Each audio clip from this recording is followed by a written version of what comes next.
in Providence, Rhode Island. And Bill?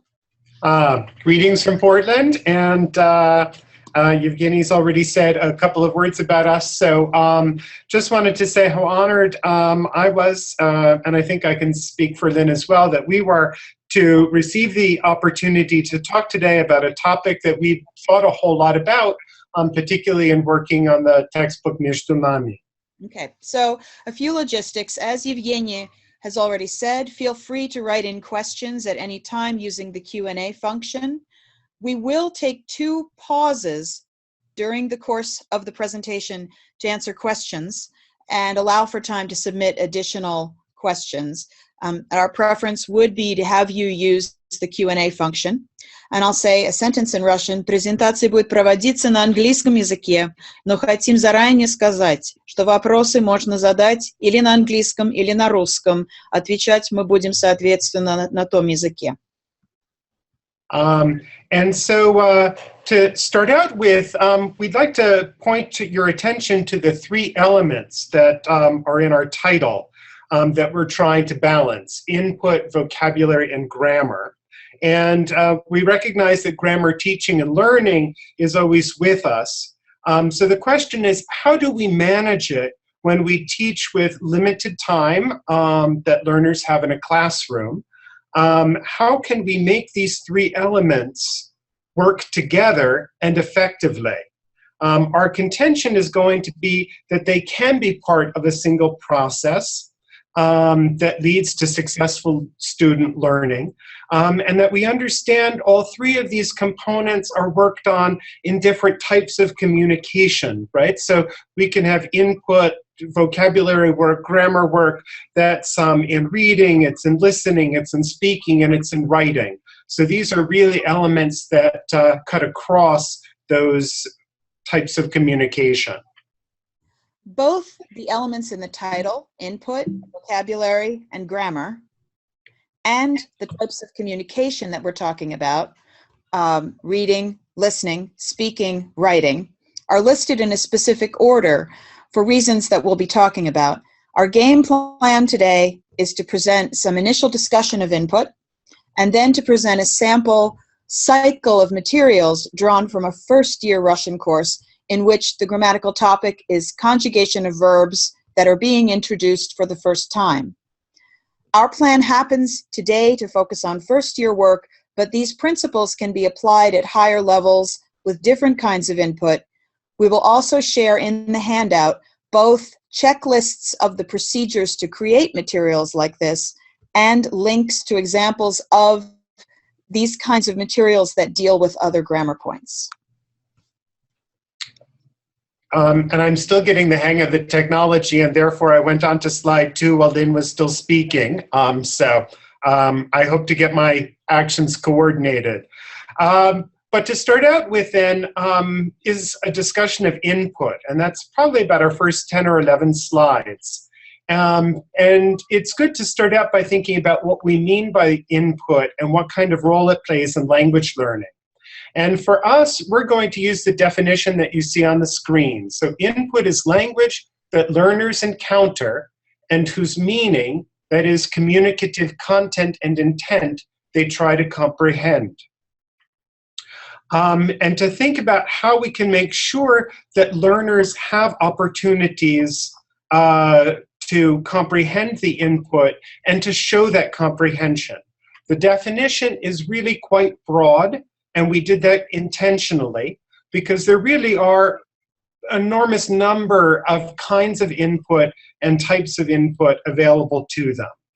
And then the final point is to start thinking about designing activities where learners can use elements of input for communication in a supported way before beginning to produce language on their own. Okay, so we can go on to slide 3. So for us, an important starting point is and has been considering the specifics of the kind of input we're using and for what purposes we're using it. So it's worth taking just a few minutes to be clear about what we mean when we say input in terms of what the input actually looks like. We're going to discuss the interplay between input and work on grammar on language forms, and we're going to take, as we said, that fairly concrete and universal topic of introducing verb conjugation. But let's take that step back and think about the kinds of input we have. We tend to talk about two kinds. First, authentic material produced by the target language community for consumption by those in the target culture. And this can come, as we know, in a variety of media, print, graphic, audio, or video. And just let's quickly look at some examples.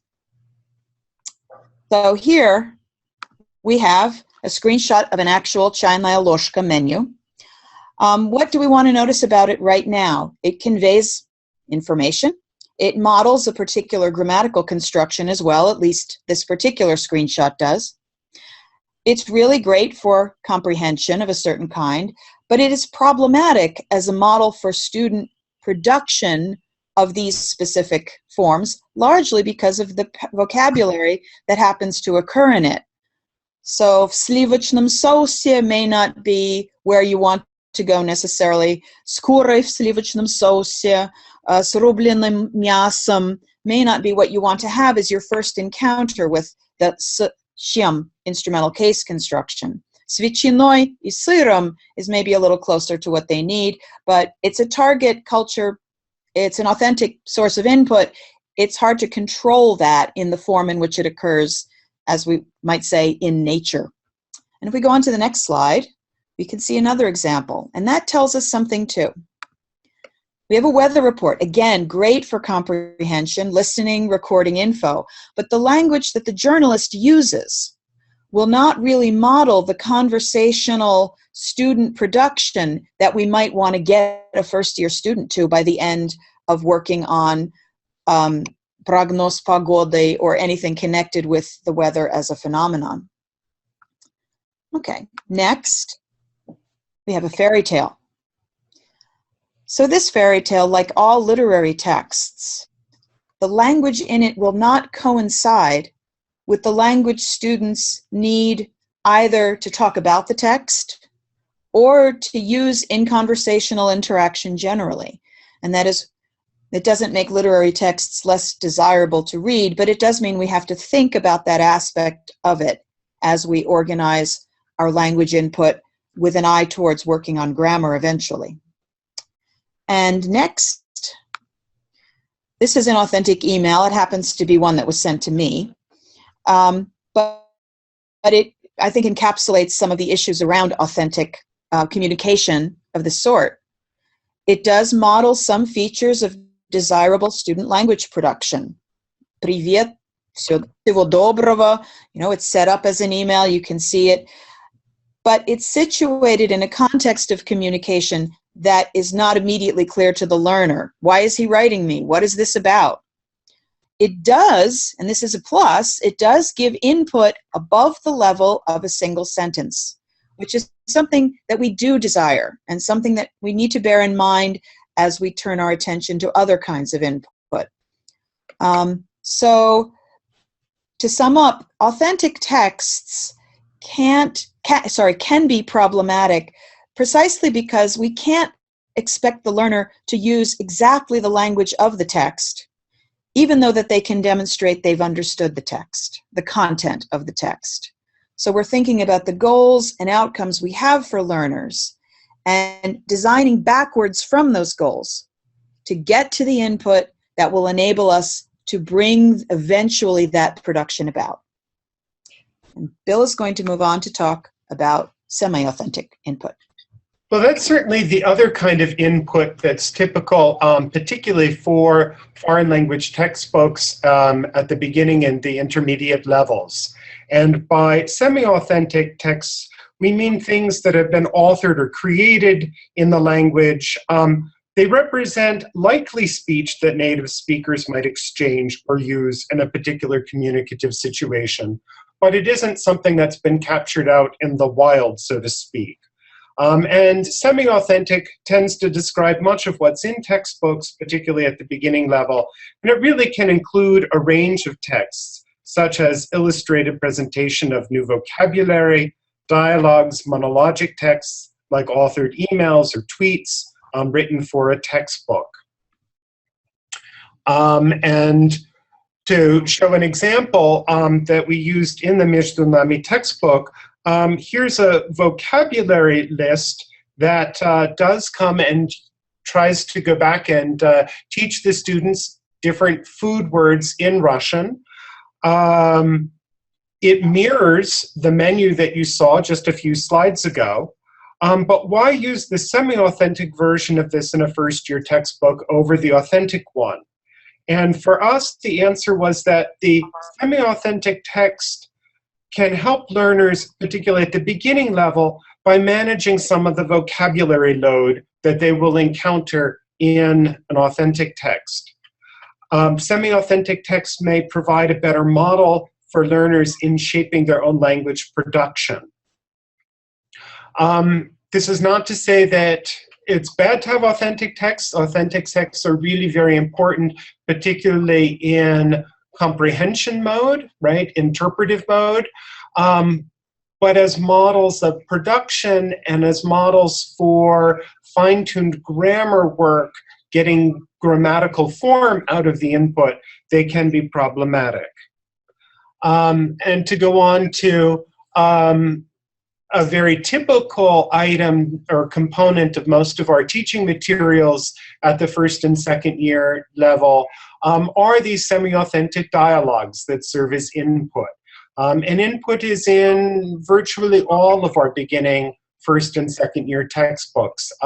We chose two examples here of dialogues, one from Galasa and one from Beginner's Russian, because it is important to recognize that input is everywhere, and semi-authentic dialogues like this can be appropriate because the language can be really tailored to beginners. It's really possible for the beginners to make sense out of them. They contain a balance of new language with previous learned material, and students really can attend to their content or the meaning of the message, and that can be entirely understood. And they also serve, as we've said before, as a model for what a student might produce or enact.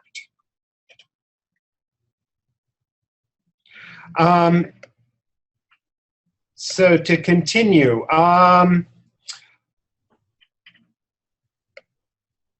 when we were writing activities that used semi-authentic input, we were very conscious of thinking about some aspects of the input that we really wanted to keep in balance. There were some questions that we were asking ourselves about what types of communications we wanted learners just to understand versus what kinds we wanted them to produce. And our answers to those two questions helped us pick and create language input. And as we were selecting the input, we also thought about the amount of input that language learners would encounter and how comprehensible it would be. Particularly fine-tuned input that we wanted learners to really attend both to meaning and to form, it was important to actually peg that at that level of I+1, to use Krashen's formulation. And we often had to rethink as we were putting together materials to avoid that input that was at I+5. We were also thinking about how to represent certain grammatical forms in the input, how to make sure that they were obvious, that they were present in the language that we were working with or wanted to present to the students. And then we really wanted to consider how to align the input to the goals for learner production, for the learner output that would come at the end of our instructional sequence. And I know those questions and our answers to those questions can sound a little abstract at the moment. And I would ask you to bear with us because those considerations were really important in our thinking about how we designed the activities that we're going to show you in the second part of this webinar. Mm-hmm.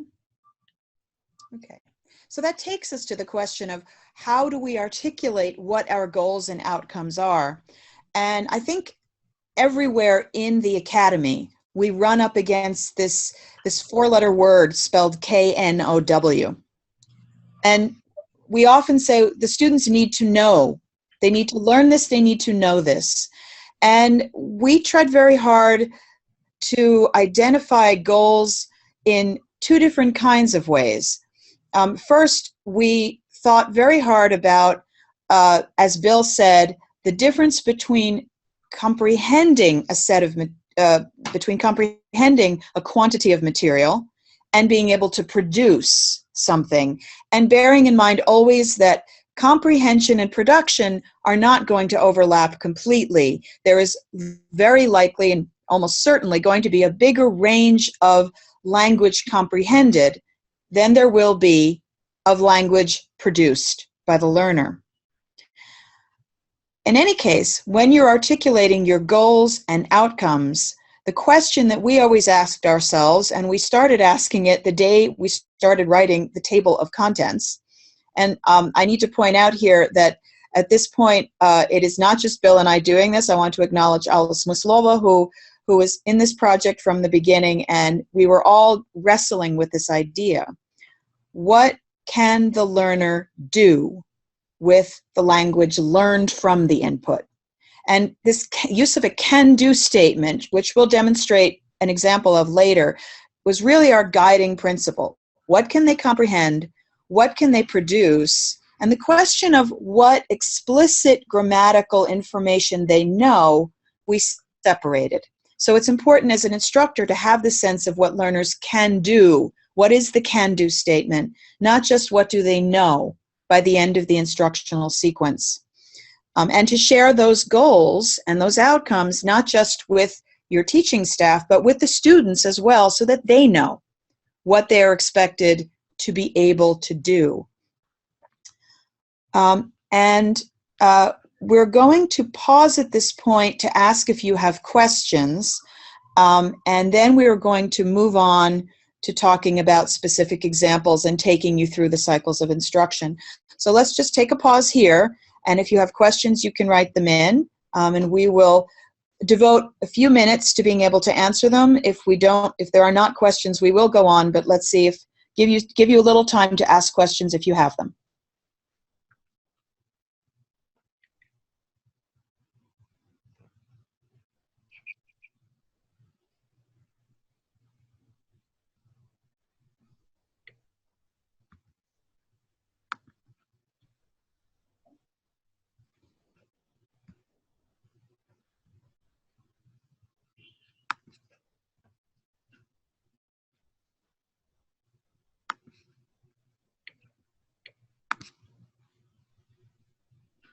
So I'm looking in Q&A, and I don't see questions at the moment.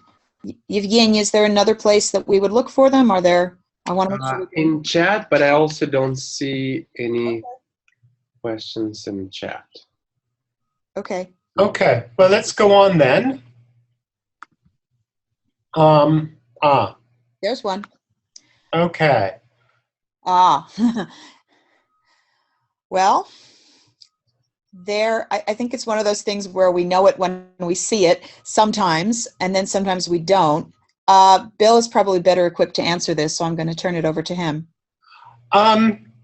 Once again, I think it depends on the nature of that authentic text, and then it also will depend on the nature of the tasks for that authentic text.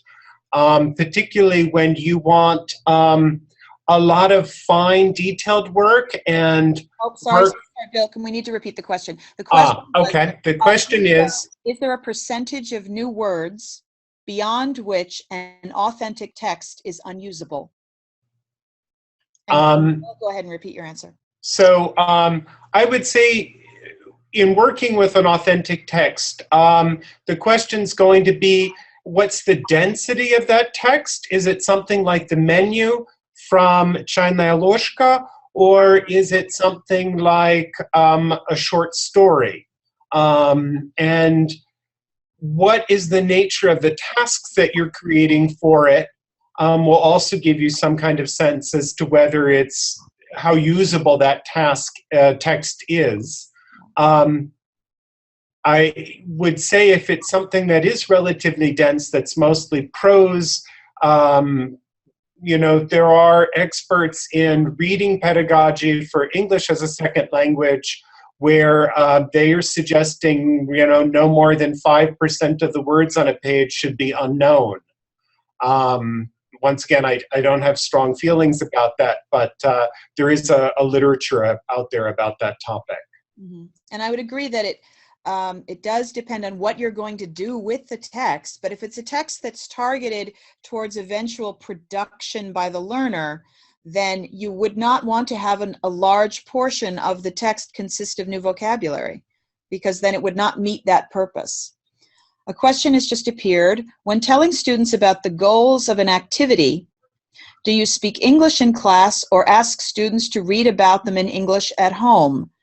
We post the goals for the instructional unit. It happens to be a textbook unit, but we post them. They're on the website of the book. The students are given a checklist before tests to see, you know, have you learned to do these things? That list of goals is written in English. It's English, yes, in English. The instructions for particular exercises or activities done in class tend to be in English, but with the idea that the instructor will actually speak about what needs to be done, mostly in Russian, and then the students are reading the English as essentially a kind of a gloss or subtitles for the instructor. And that varies with the complexity of the activity, of course, but particularly once they've done a type of activity once, we can give them instructions, often in Russian, and we try to segue in the direction of giving them more instructions during the year, gradually in Russian. But the goals of an activity are clearly written in English above the activity before they begin, and we go over them. Okay, I think are there other questions? Yes.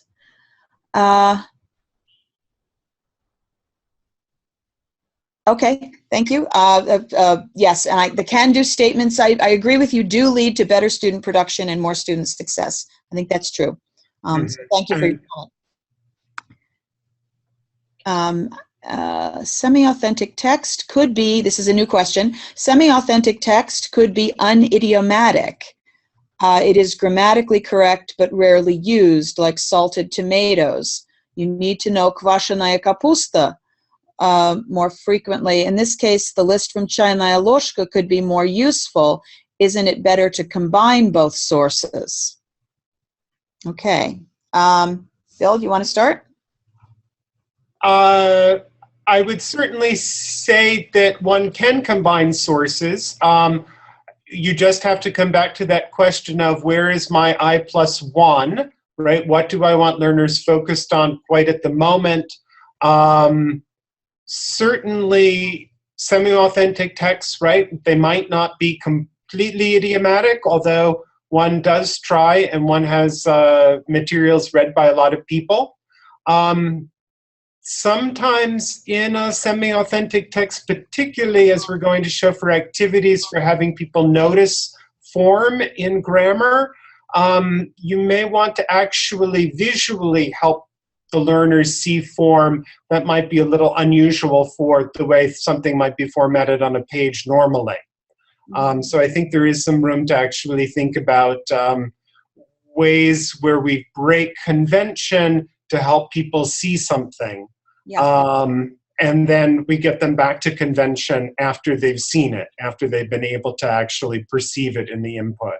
And I would add that it's perfectly permissible, and I think good to include both semi-authentic and authentic texts for students to interact with, but they may have different purposes. The semi-authentic Chaynaya Loshka menu may be the thing they use to choose things, to check things from the menu that they want to eat, recognizing certain key vocabulary that they can do, or they may have an internet sort of an experiential learning exploratory activity to go out and find the things that they can eat because of whatever dietary restrictions or likes, dislikes they have, where they're working on it in that way.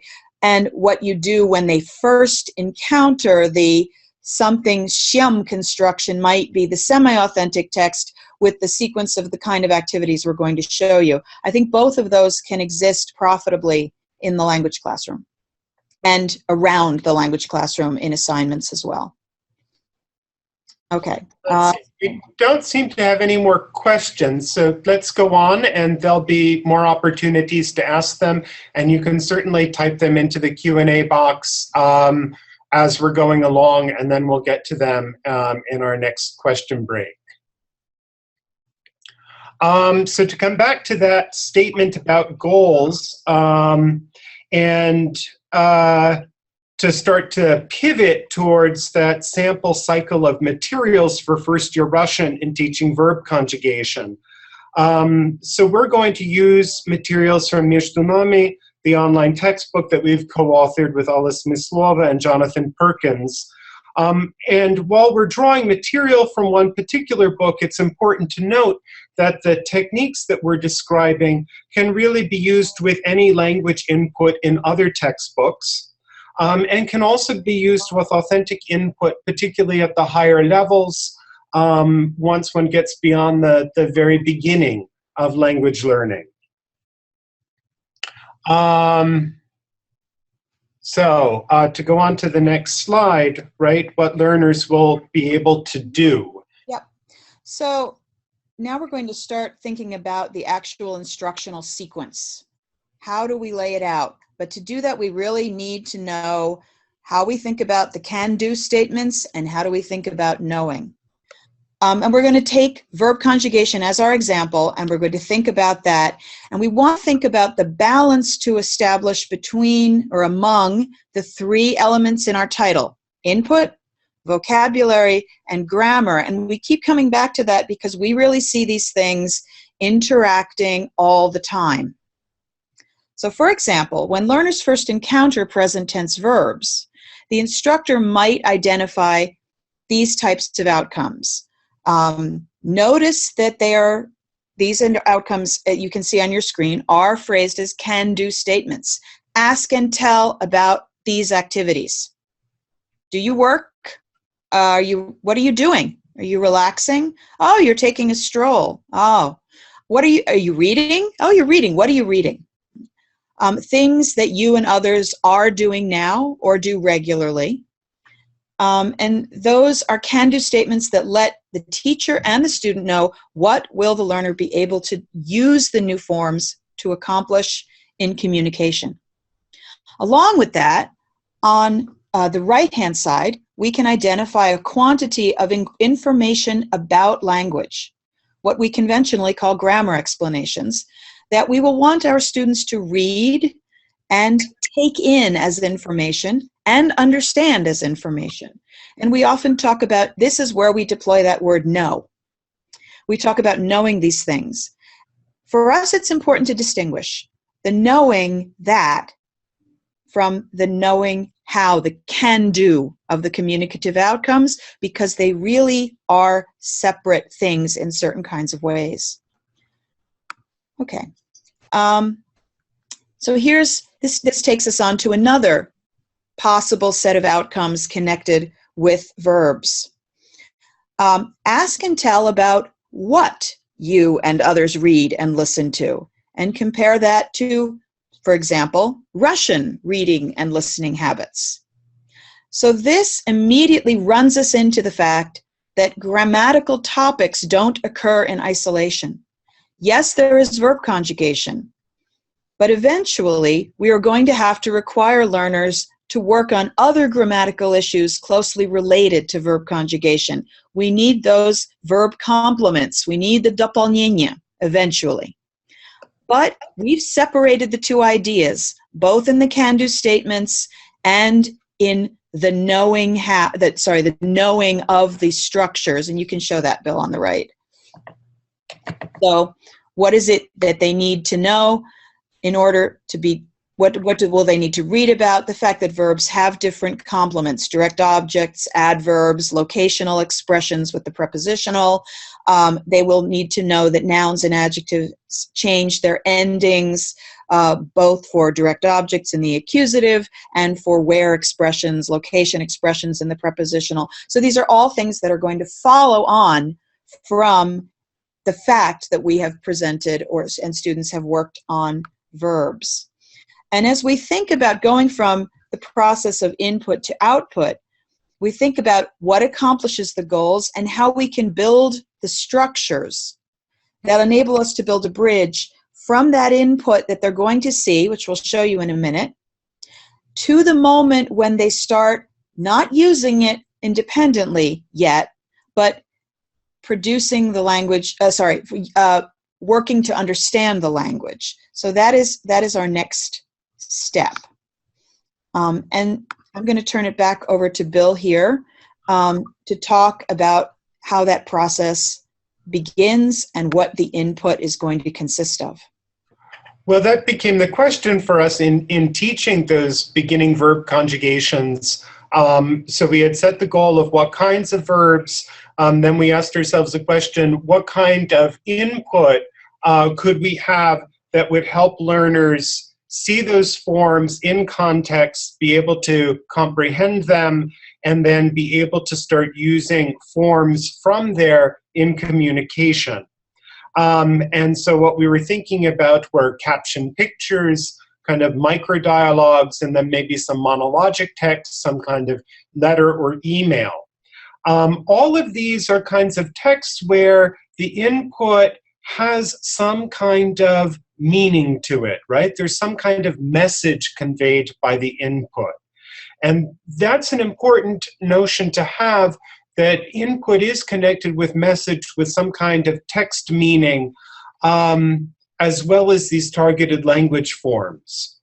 For us, what separates input from, say, a bilingual vocabulary list of verb infinitives with English definitions next to them is that there really isn't a message for learners to focus on in a bilingual vocabulary list. So what we actually came up with for the input for the first introduction of verbs, and what you see on the screen now is about 2/3 of the web page that has pictures, small captions, and an audio file to go with it.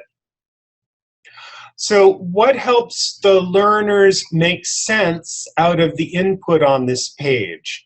Well, one are the graphics, clearly. They help the learner distinguish, what is a читает from what is an отдыхает, from what is a слушает, what is a гуляет, what's играет. And so those are important ways of helping that kind of lexical information, those words get connected with meaning. There is also glossed vocabulary on the website, so learners can cursor over new words and see an English gloss to them.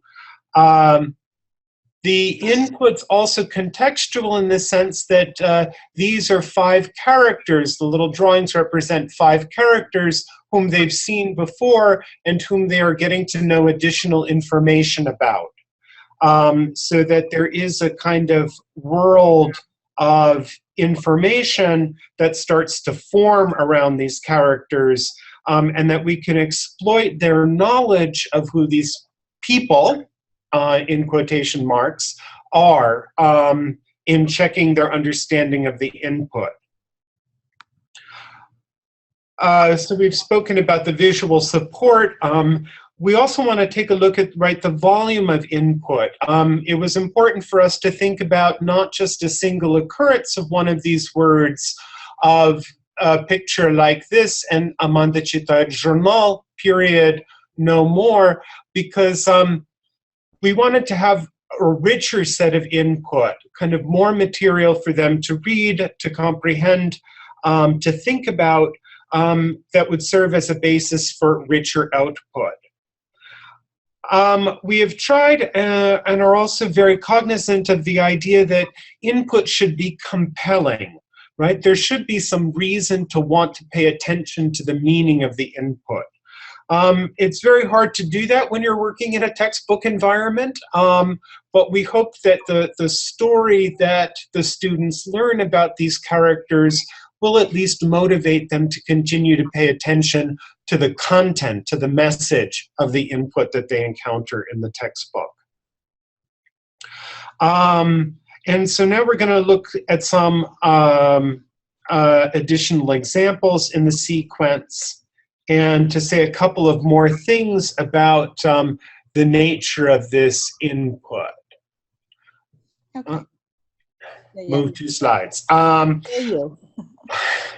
So even in this first 2/3 of the page, there's a volume of input. There are 15 occurrences of present tense, third person singular verbs, of 9 distinct verbs in this little mini universe of factual information about the people pictured. Although we've used a set of people who appear in our kind of soap opera, really any set of pictures that would be identifiable, that would have people having certain characteristics, could work to start connecting the written input and audio input of the recording together with what the meanings of those verbs are, to start that lexical work with students.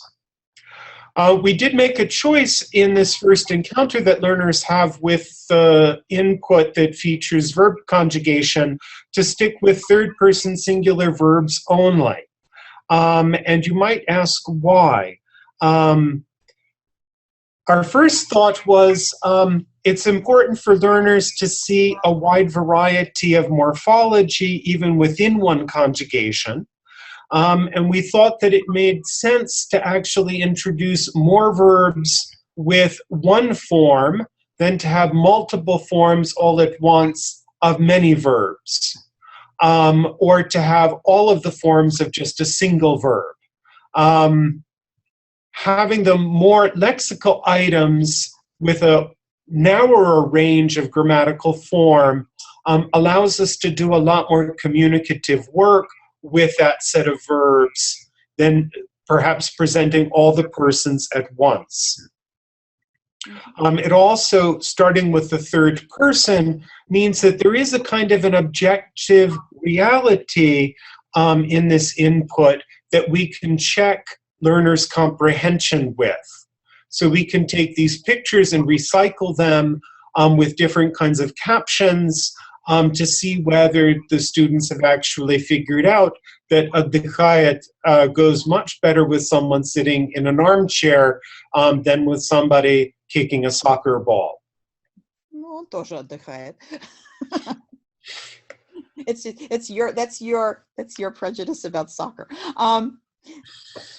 But are we going on? Okay. Yes. So that takes us now to the question of the process. What do we start to think about having people do with the input? So what is the learner's interaction with the input? And rather than just say, go home and read this, go home and listen to it, we're going to try and guide that process so that we start taking learners from this place of encountering the input to understanding it. And the question that we ask is, what is the first thing that we want you, the learner, to notice about these brand new words? The grammatical ending, or what the content of the sentence actually is? And we as instructors ask ourselves, can one work on both those things at exactly the same time? We're going to suggest that it is profitable and useful to separate them and work on those two things, noticing and understanding the meaning of the communication, and then noticing and working on the nature of the forms themselves, and working on them stepwise. With lexical meaning work, a lot of it preceding work on the verb forms as forms. So what do we mean when we say process for meaning, start with meaning? Process input for meaning means that learners work particularly on verbs as lexical items. Global comprehension. What is Amanda doing? She's reading and writing, but not walking in the park. And the second, vocabulary. There needs to be no question in any of the learners that if you encounter пишет in the input, you are imagining fingers on a keyboard, fingers on a phone screen, or holding some kind of writing instrument. And chitayet, you are not doing that necessarily in the, well, you may in fact be doing both at the same time, but if you are saying Amanda pishet, you are not confusing that with Amanda chitayet. And if you see and encounter Caitlin gulyayet, or anyone else gulyayet, you are not imagining Amanda sitting at her desk. So that's how we start. And we can go on to the next slide. I would say there's almost what you might describe as a barrage of comprehension activities. So this is the second activity that they do at, in class. They do a matching activity. They've already been shown a presentation, a PowerPoint presentation about the verbs. They've already seen the online textbook and heard the online textbook presentation. They've already done an initial meaning check where they're just marking the English meanings of the verb phrases that they've seen. And you notice they're still seeing those third-person forms even in English. And here that we are asking them to identify which character is doing each action by writing in the corresponding letter in the blank. And you can see that there's a lot more characters here than we've shown you. That's because you've only seen about 2/3 of that verb page. There are all of the hosts and administrators that the students interact with. Hence, there is a Zoya Stepanovna and a Marata Zatovich, etc. And they are doing these things. But notice at the bottom, you can see that there is letter K on the right-hand side. There is this choice nikto. So we actually put some red herrings in. And, you know, as it happens, yes, one person is playing chess. No one happens to be writing a composition. There's one thing that no one is doing, at least. So they really do have to pay attention to the content, and they have to think about really what the people are doing. Okay. They also do comprehension work at home, and they do a lot of it. After every text, they have a set of activities called Вы всё поняли, where they have to go in and do various kinds of comprehension activities that are vocabulary oriented and often contain audio. And this often happens the day they encounter the text, the first presentation of the information. Might be the second day after, but usually it's around the same time. And they're learning the vocabulary with written input and with audio input. I don't know if you can see, but on the left-hand side of the presentation, Bill, could you just wave the cursor at it?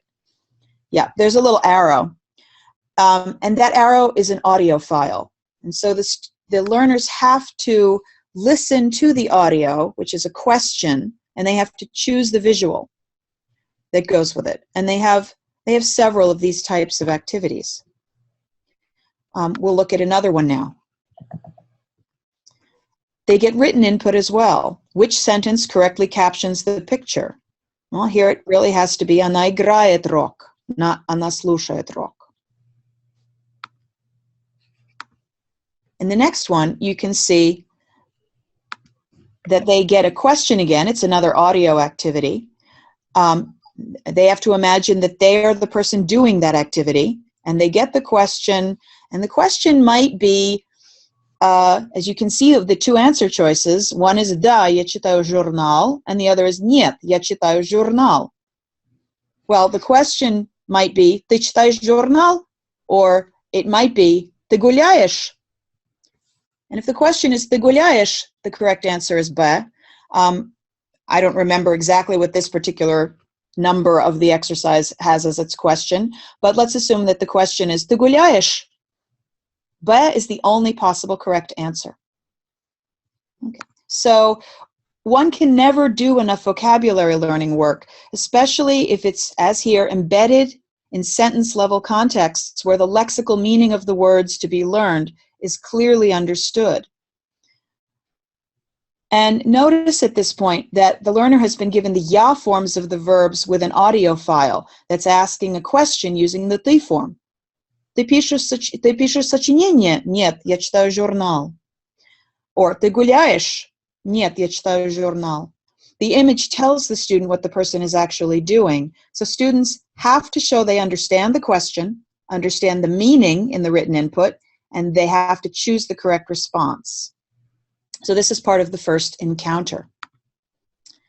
Okay, now we can go on and show you the full page of the input that they see.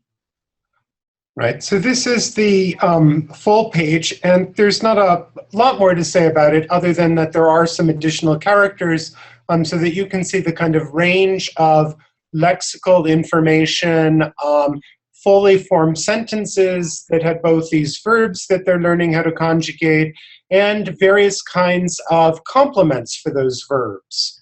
And following the listening activities and reading activities that they've done online, they come into class and do some more comprehension work, once again pivoting from remembering those pictures to this activity where they have 9 sentences in the first person singular. And there's the list of characters here, and they really have to think about who was doing what on that afternoon and write in the most likely character next to the activities that were going on. So it focuses on meaning because there is a referential meaning here. There's definitely one correct answer where, according to the factual information of this mini universe, we have some definite answers here. There's also a pivot going on between the first person, the third person singular forms that they saw in the input and setting them up to start working on first person forms, which they see here in the input, which they see here in the input in fully formed sentences. This activity, although there is a new grammar element to it, is really completable by understanding the content of the storyline. It is not grammatically dependent, although it previews a grammar form that they're going to start working on next. And the instructor can take care to help students actually see that form in these sentences. Mm-hmm.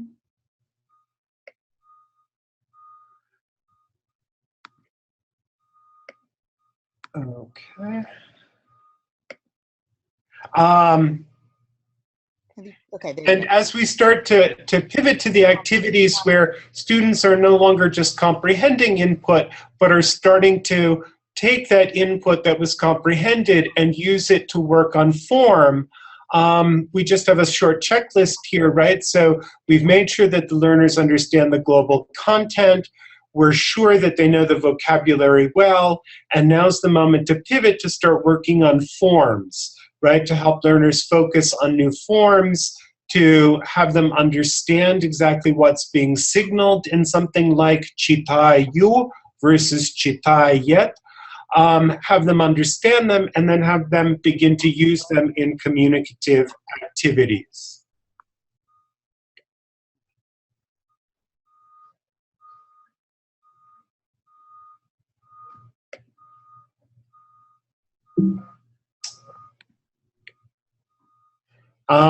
So let's see. Is this me? Yeah. Okay. So now that the students have done that kind of work, they've moved over to this first activity that's organized according to the principles of structured input. So you see that the students here have 8 sentences. They're in the ya form. And now they're actually reading these sentences to pick out something related to themselves, right?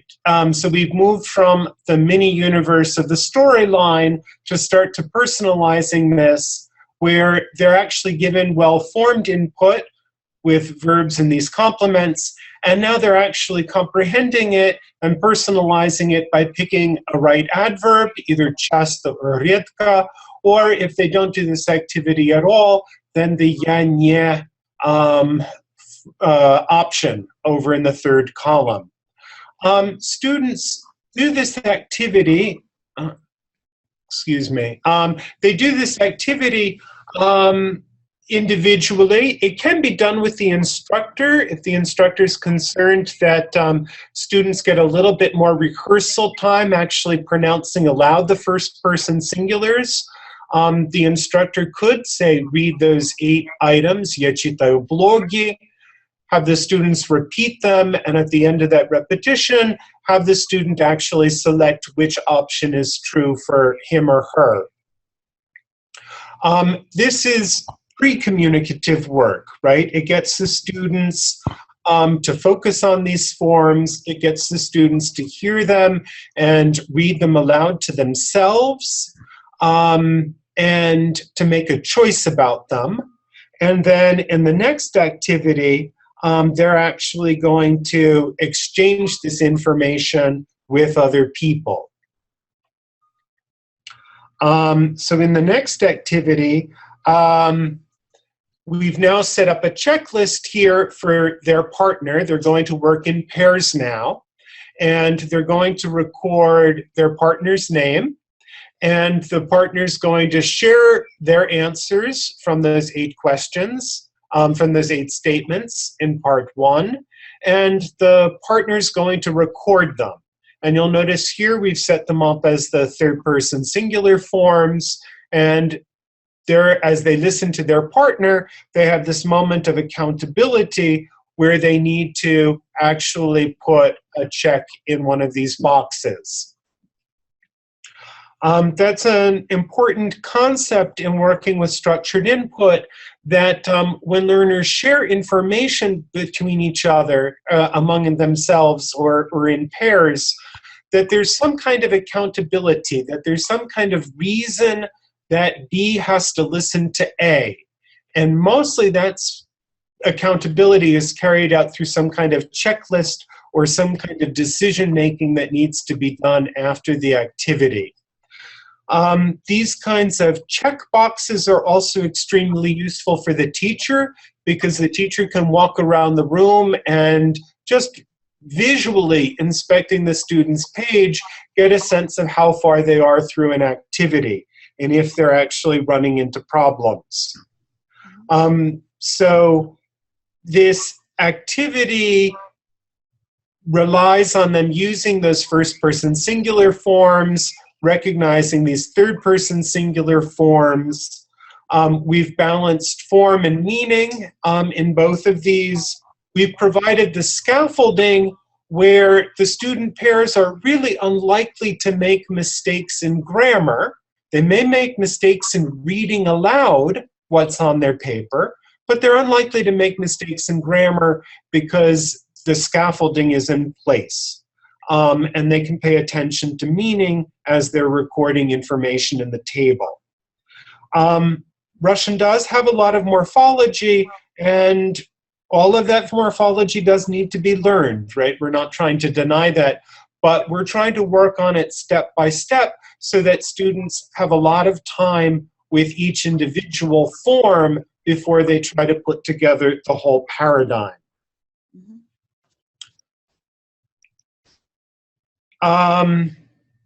And another activity, right? So after the third-person activity, we saw there's a moment when they're supposed to compare all of their answers and make sentences where there is a plurality of people who do the same thing, and they're providing subjects for forms like читают блоги, right? So they're sharing information that they've gathered, they're connecting it up with a third-person plural form. The activity after that then asks them to start working on the мы form, to think of a close friend or relative, to write that name in the box, and then to take a survey here of what they do with that close friend. Sorry, my trackpad is too sensitive. And so the sentences are similar to the ones that they've seen in the first 2 exchanges of information, but you'll notice here the first one is мы читаем газеты, мы читаем поэзию, мы слушаем русские песни. So we're expanding slowly so that the meaning can't get lost here, right? They can't do this activity completely by rote. They should actually think about the words that are written on the page as they see the мы forms here. So by the end of this cycle of, I believe it's 6 activities, the learners will have actually seen, encountered, understood, and used 40 sentence-level examples containing conjugated verbs, and often with some kind of дополнение, with a direct object or with some kind of other phrase. So this gives them that quantity, that encounter with enough quantity of input that we can ask them to do some grammatical noticing before we move over to actually having them do output where they're much less guided and there's much less scaffolding. Okay, so now we get to a slide that actually has the word grammar work at the title. And if you were thinking that's where we're going to start, we're here. But after they've encountered, as Bill said, and every student has had to read and encounter the 40 sentences. And we know that they've done it because we've built the accountability into the process, so we know they've all been working on them. If they've been in class, they've been doing it.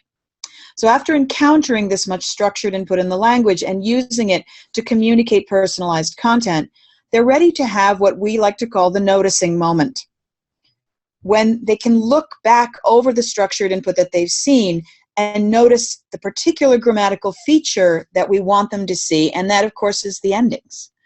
And here is an example of, this is a matching activity. It could be writing forms that you see into a table. In other words, they're sort of co-constructing their grammatical help here.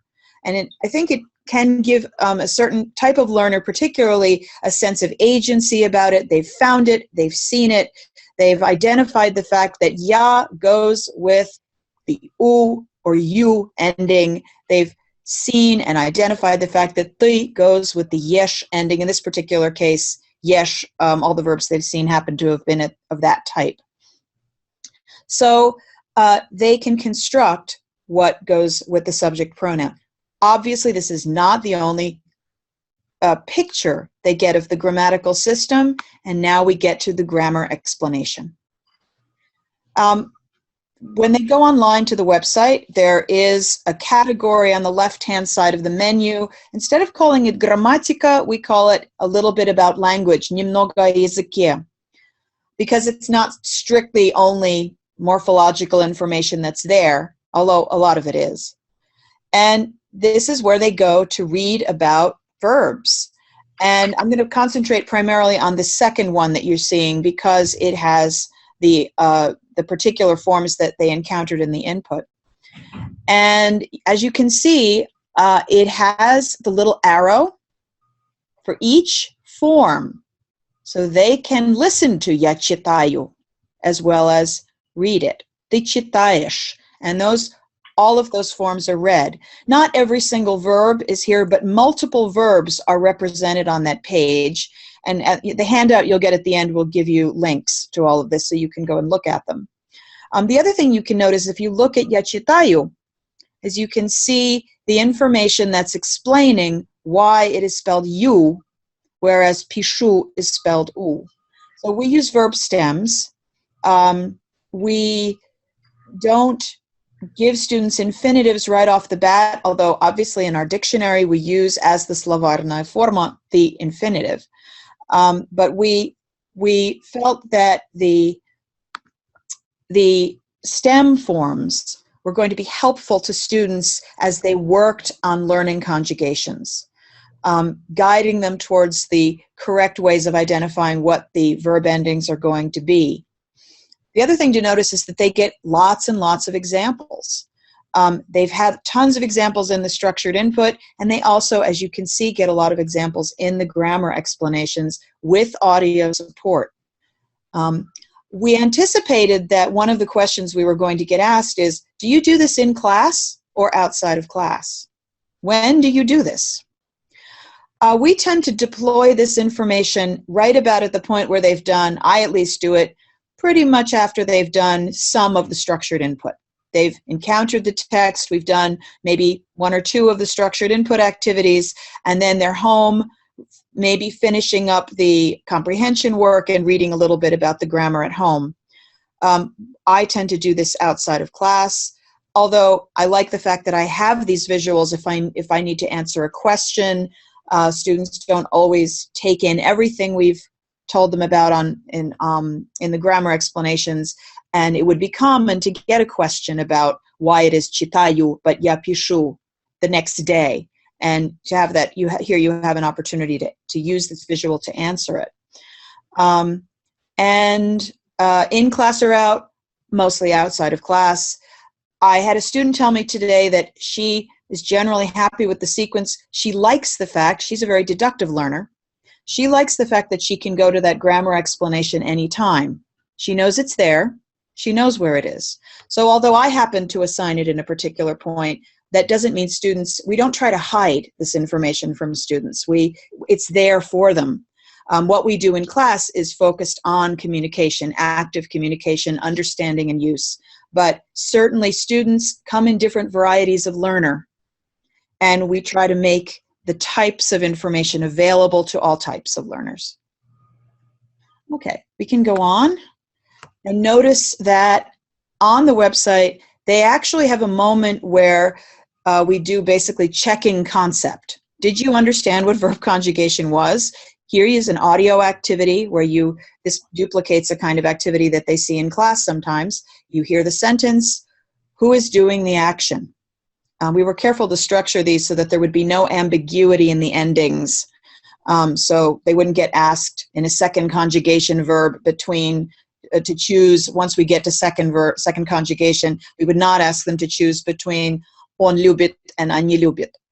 But we might ask them to choose between on ljubit and ty ljubiš. So they have some self-correcting answers. We're going to pause again before we move on to the production activities and let you take some time to ask some questions. And we don't have a whole lot to go, but let's pause here for some questions.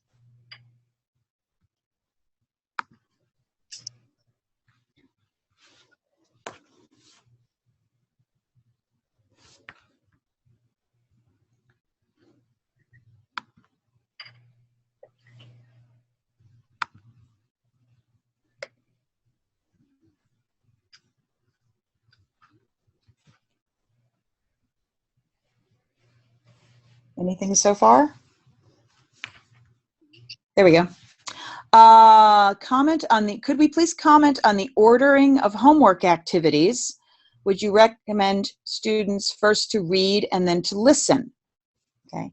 And the other question is, how much time would what you have shown take? Okay, those are both good questions. The ordering of homework activities. The homework activities are structured in a similar kind of way to the classroom activities, except they are oriented towards individual work and writing, listening and writing and reading, rather than spoken interaction. But they follow a similar kind of path where we start with asking students to look back at that first text. The first thing they do is they will have read the grammar and looked at the ya forms. And then they actually have to write ya sentence versions of the things on the first page of the verb presentation. But we tend to follow that same kind of stepwise form, mixing together and alternating between listening activities, reading activities. Bill, do you want to add anything about the homework sequence? No, I think that's good. In terms of how much time it would take, what we've shown here, assuming that they're reading the explanations at home, the activities for in-class, those are about 2 hours, I would say. Yeah. Right? 2 days of in-class work. Yeah. I think also, Svetlana, I want to make sure I understand your question. When you say reading and listening, I'm assuming you're meaning, do you mean for the text itself or for the grammar explanations? For the text itself, we actually want students to do both of these things at the same time. For the texts, we want you to stare at the text and hear the text multiple times. And we want you to do that because we want you to map the graphic symbols to a set of sounds. And, you know, Tonya отдыхает is not pronounced the way it's spelled, to put it mildly, right? Tonya отдыхает is not what we want students to hear. That's not what they're going to hear. So we do want them to listen and look all the time and to do both. I also tell students, download those SoundCloud things, put them on your phone, and walk around campus enjoying them. I mean, there's nothing wrong with that either. But they do need that moment where they are, and I often tell students, watch your students' eyes when they're looking at text, even in classroom activities, because they pick up their eyes well before they get to the end of any word. And it handicaps them in reading and getting grammatical information in an inflected language where a lot of the information is at the end of the word. So I often consciously tell students, I saw your eyes come up, glue them to the page and read that word again. And when they do that, they will suddenly pronounce the word correctly.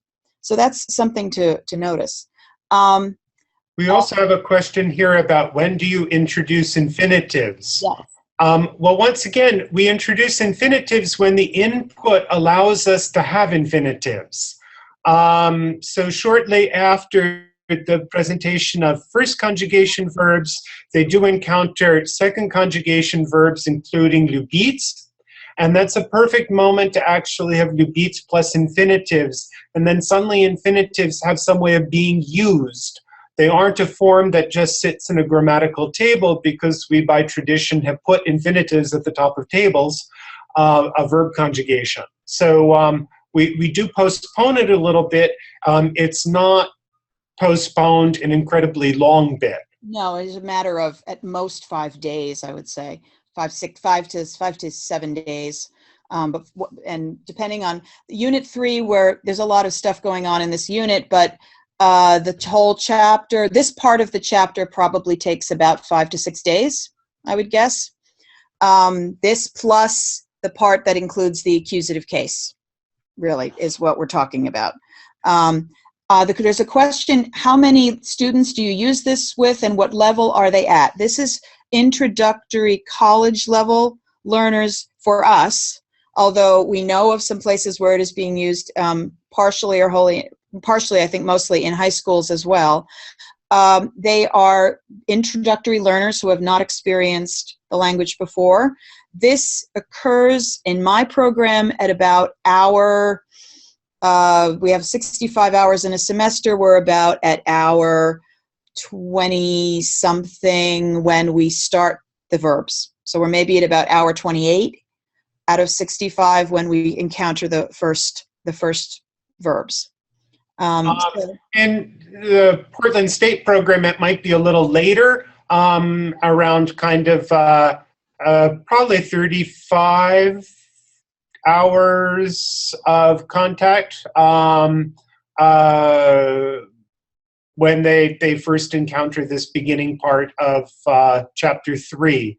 And once again, we've had everything of a class as small as 7 to his class as large as 26. The paired work, because of the visual way you can tell whether people are actually doing the assignment, does let you actually kind of keep an eye on who's doing things and who's not. Okay, we have 3 more questions. Людмила Климанова has written in chat, so I'm going to read it off of chat. Если это первое представление глаголов, когда вводится и объясняется винительный падеж? В мини-текстах он встречается и даже в сопровождении прилагательного. Или это остается на интуитивное схватывание? Я бы сказала так, это не остается совсем на интуитивное схватывание, как вот значение слова. Нет, мы хотим, конечно, понять, чтобы они поняли лексическое значение данного слова. И все задания, которые они выполняют и вот как на уроке, так и дома, направлены именно вот туда, чтобы они показали, чтобы они поняли значение этих слов. Мы, конечно, вводим, или, можно сказать, просто студенты видят, и вот мы немного затруднились, когда пытались думать, как сказать на русском языке input, но когда видят в вот этом языке, который они видят в начале главы, мы хотели показать не только глаголы, мы хотели показать полные предложения. Мы хотели, чтобы студенты увидели, столкнулись с полными предложениями, которые они могли понять, и смысл которых они могли понять. И поэтому мы просто добавили дополнение. Но они встречаются, вот винительный падеж вводится примерно через 2 дня, 3 дня после того, как они впервые видят эти глаголы. То есть это следующий момент после того, что мы показываем сегодня. Не знаю, ответила ли на этот вопрос, но это тут нет, я бы не сказала, что это интуитивное схватывание. Просто это есть, они видят эти формы, но пока внимание обращаем на другое. Да, я добавлю только, что очень часто, даже когда мы уже объяснили винительный падеж, мы видим, что студенты пишут, и когда они просто отвечают на какое-то задание, делают ошибки, да, не помнят, что слово после глагола, если это переходный глагол, должен быть в винительном падеже. Они не чувствуют прямое дополнение. И поэтому они не очень беспокоятся о том, что есть другие слова в этих предложениях, где они смотрят именно на глаголы, поскольку они понимают содержание этого предложения. И таким образом довольно спокойно относятся к этим упражнениям, и тем более, что они видели большое количество этих предложений, когда мы начинаем говорить: смотрите на дополнения, которые вы видели в течение последних 3 дней на занятиях. Это уже как-то включается лампочка у них над головами. Да, наступает момент, когда мы просим их вот обращать на это внимание. И это они, да, действительно, музыку. То они слушают музыку, а словарная форма ведь музыка. И вот, то есть вот с этого мы как раз исходим. I'm going to switch back to English to answer a question that says, there has been a notion to, quote, neglect grammatical components of language learning and stress the ability to comprehend and communicate. So are you suggesting separating teaching grammar from teaching vocabulary? Is it okay to spend 1 teaching period on grammar only? And I'm going to deal with that question rather than your other question about scoring students' tests. So I think the activities here, which are what we do in class, are they working on grammar or are they working on vocabulary? Well, we see them as integrated. As you are working on the vocabulary, you're working on it first for global comprehension. But then you actually start, with all of this support, using the grammatical forms in a supported way, and the grammar is there. And the students, because they have to read aloud correctly, are having to use the grammatical forms, but they're using them in communication. But yes, we do work on vocabulary and comprehending vocabulary before we start moving more towards focus on the forms. Yes, because as the student who talked to me today realized, oh, if I know endings but don't have words to put them on, then that's a problem. And I was very glad that that particular lampochka went on over his head halfway through the semester. But it's, it is one of the questions. We need the words, and we need to know that students know the words. And let's see. So the question about what order we introduce the cases, yes, nominative is first. We do accusative next as direct object. And also in the context of играет во что, football, those two things happen at almost the same time. And then the next thing that happens is prepositional case, где они живут. And that is essentially the grammar of Unit 3. Those three things happen in that order. It's getting to be 20 after 3. We do have just a couple of more slides to move us from the idea of working with input, having students notice grammar in input, to actually show you what we'd expect them to produce. And so I'd like to show those, and then we can come back in the remaining time to the questions that are still here. And certainly, Lynn and I think, would be happy to answer questions individually by email afterwards as well. So just to show you some of the activities that kind of come next in terms of output, right, where there's less structure. So I think probably day 3, there are these pictures the instructor gives a time limit. They have to come up with as many captions as they can. Each caption at least 2 words, at least a noun plus a verb, if not something more.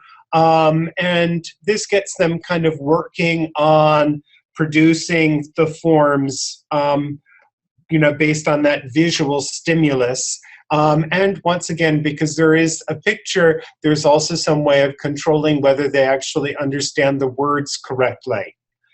A second, more communicative version of this is they have to come up with questions for interviewing a prospective roommate.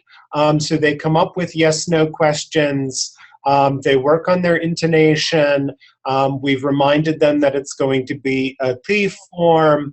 And they exchange that with a partner. And then based on that exchange of information, they have to then think and make a decision. Is this going to be a good roommate or not?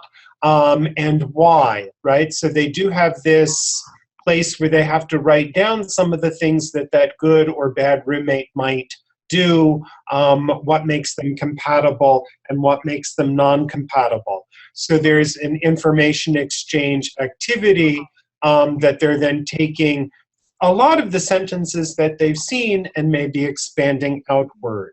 Can I interrupt, Bill, just to clarify that they do an activity right before this that prepares them for it by getting them to put the frequency words часто and редко in a sort of a paired conversation activity. So they're drawing precisely on the input that they've already experienced. We're not asking them to suddenly start asking, what time do you get up in the morning or anything like that. They really are working with the input they've seen. And then a little further along, right before we get to the place where there is a lot of focus on the accusative case, there is a small written homework assignment that kind of pulls together the verb conjugation part. It uses that very old-fashioned technique, translation, but a technique that's also very helpful. Because this is probably one of the first moments in their writing where they have to remember that Russian does not have auxiliary verbs. So the ты делаешь, гуляешь, right? The do you go strolling or walking, right? Is not a viable form in Russian. And you can see that it is a production activity, but it's a production activity that works over several sentences, so they're creating a mini conversation, and that they're using the kind of input that they have seen to produce output. And the final written activity that I would point to is one that's really at the end of the long arc of instruction of present tense verb conjugation plus direct objects.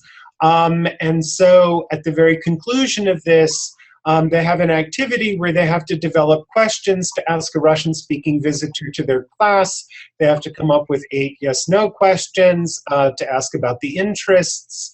They're focusing on formal language because they don't know this visitor. And then they're given that sample, "Вы слушаете американскую музыку." So you can see how all the grammatical components now actually come together in the preparation for what could be a communicative activity of having these questions asked and answered in class the next day. Okay. Okay, so the next is me. Okay, so we're going to take a moment just to sort of review what we did. We worked on one form meaning mapping at a time, and that means we started with only the third person forms. Second, we included both referential activities, and that was the activity where we said, which character is doing this? There is a verifiable set of information that answers that question. And affective activities, which is when they said, how often do I do this? Я читаю блоги. Часто, редко, я не читаю блоги. We, at all points, kept learners doing things with the input. They weren't having it just wash over them. They had to do specific kinds of activities, even at the point where they couldn't produce language. They're checking sentences that apply to them. They're categorizing or matching verbs to people who do them. And they're often doing this in pairs and reading aloud as they do it. We keep meaning in mind. We keep the lexical meaning in our sights all the time. Almost all the activities that we've been having them do are, in that sense, what we call meaning-based. Most of the time, students have had to understand the lexical meaning of the verbs just in order to do the activity. They can't do it purely mechanically or by rote. So, and we've done work in written and oral formats. We have audio input, we have visual input, and at all stages of the work, there has been listening, there has been reading, there has been speaking, and there has been writing. But yes, we've been working on grammar. You can go on to the next one. For output activities, what is our sort of our takeaway, our sum up? Lexical meaning is important there too. There is personalized content. This is the point at which we are changing from the language of the text to making that the student's language that they can use to talk about themselves and about others. Where it is possible, especially in classroom activities, there is this communication, this back and forth that the students have with each other, ideally with some kind of a gap in information. So they have to find out something from each other. And then often, sometimes where we can do it, we have a gap in information or reasoning or opinion, and the students have to find out information, not only find it out, but do something to retain it, record it, figure out what they're going to do with it to evaluate something. And an example of that we didn't show you right now would be to have students exchange information once they get играю football, for example, and they've been given a lot of input on that, to share that information among themselves and fill out a table deciding how to put students in groups based on what sports they're into. So they have to take in the information, they have to use the information, and they have to make a decision using that information. So they're using the language to accomplish something. Okay. So this takes us back to the striking a balance. Have we struck a balance? And Bill, I can't remember if this is you or me. I think it's me. And I'm not sure that I have much to say about what's on the screen, right, other than what's on the screen, right? So we've organized instruction in a way to keep class time spent on communicative activities. The activities engage in making sure that learners have active comprehension over what they're saying. There's communicative use of the input. So they're taking chunks of that input, or they're taking pre-made language and using it to express their own meanings. But because we have pre-formed it, because we've provided that scaffolding in the input, they can do it with better grammatical control than if they go immediately from seeing it once to having to produce it without that scaffolding support. And they spend most of the time reading about the language outside of class. And there was a question from someone anonymously, do you ask the students to learn verb stems, a form that does not exist in the language? And the answer to that is no. We don't ask them to learn verb stems because they don't really exist in the language. We do use verb stem as a way of helping students decouple the infinitive, right, which is often unhelpful for putting endings in the present tense, particularly of first conjugation verbs. And so we want them to focus on something that is consistent in the conjugation of the verb in the present tense, which is probably more frequent in their language use than an infinitive ending or an infinitive stem. And so that's the explanation behind it, and it allows us to actually have them see that there's greater regularity to Russian verb endings than what might immediately be apparent. Yeah. And the question of whether, what is it that gets stored in the student's memory as what means read? I'm not even going to take a stab at that, right? There's way too much psycholinguistic material out there, and that's a really hard question to answer. So are we moved on to answering questions now? I think so. Okay, so I'm going to, at this point, people are putting in questions on both chat and the Q&A. I'm going to, Людмила Климанова asked, то есть вы не просите студентов самостоятельно воспроизводить материал, использование языка пассивное, no output. Я думаю, что мы ответили уже на этот вопрос. Если нет, то можно повторить. Но, конечно, мы переходим, в течение этого процесса мы переходим к более активному использованию материала. Я думаю, что мы сейчас это уже показали. My students just confessed today, here's a question, that they have no idea what an indirect or direct object are. How do I model direct and indirect objects for them in a way that they can grasp the grammar intuitively? I think I would say that for us at least, the presentation of indirect objects and direct objects are nowhere near each other in terms of where they occur in our input. And we were very careful. The indirect object concept, they don't even really see it at the same time.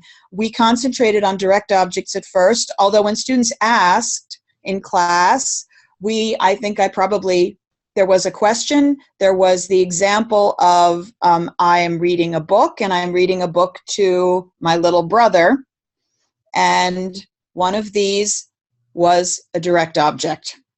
And, you know, but it is the input that really is going to model for them. We're going to try to get them to understand what a direct object is, and some students are going to be better at that than others.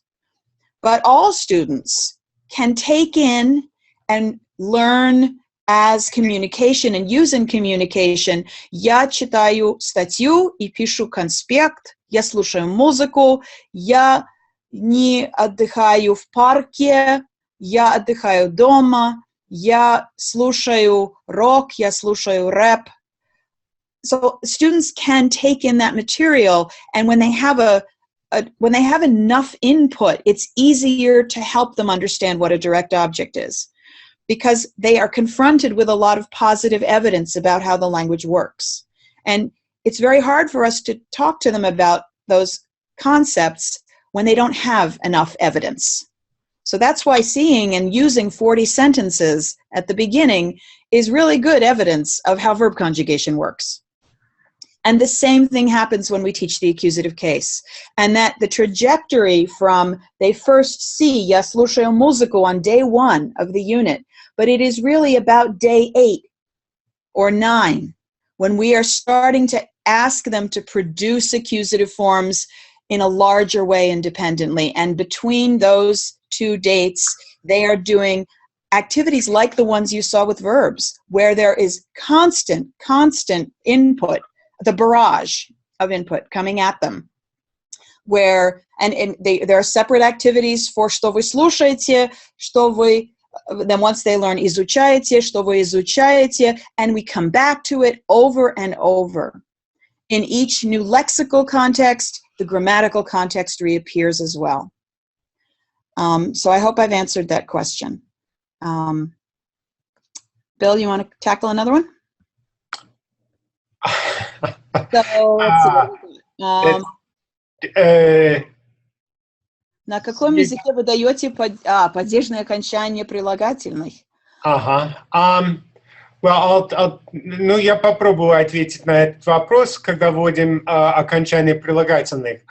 Мы вообще вводим окончание прилагательных почти сразу после окончания существительных для данного падежа. Но мы понимаем, что умение студентов, особенно на первом курсе, схватывать и окончание прилагательных, и окончание существительных одновременно, это трудно им. Просто им не дается всегда это осуществить. И поэтому прилагательные, скорее всего, такие формы, которые вводятся вот в языковом материале, то есть в input, но не особенно стараемся, чтобы они это воспроизводили ну, в таком открытом плавании после введения темы. Ну, они могут, конечно, если это очень хорошо знакомая фраза, но мы думаем, что как-то просто нереально ожидать, что студенты будут осваивать эти формы одновременно с формами существительных. I think there's a question that will sort of get us, bring us to a conclusion. How is the textbook structured? How do you introduce phonetics in writing? Is it possible to see more pages? I think this is the point at which we're going to say that in conclusion, because we do need to wrap up soon, I think, that you're going to have access to a handout. The handout, in addition to having you'll see the PowerPoint, but you will also see a handout that you can download that will contain both the principles of creating these activities and a lot of links to междунами.org, specific pages in междунами.org, which is where the textbook lives. And you can see as many pages as you want because it's open access.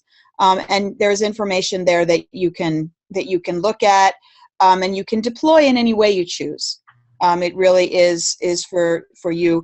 You can read about how we use it in our first year classes, and we also explain there how phonetics in writing are introduced, and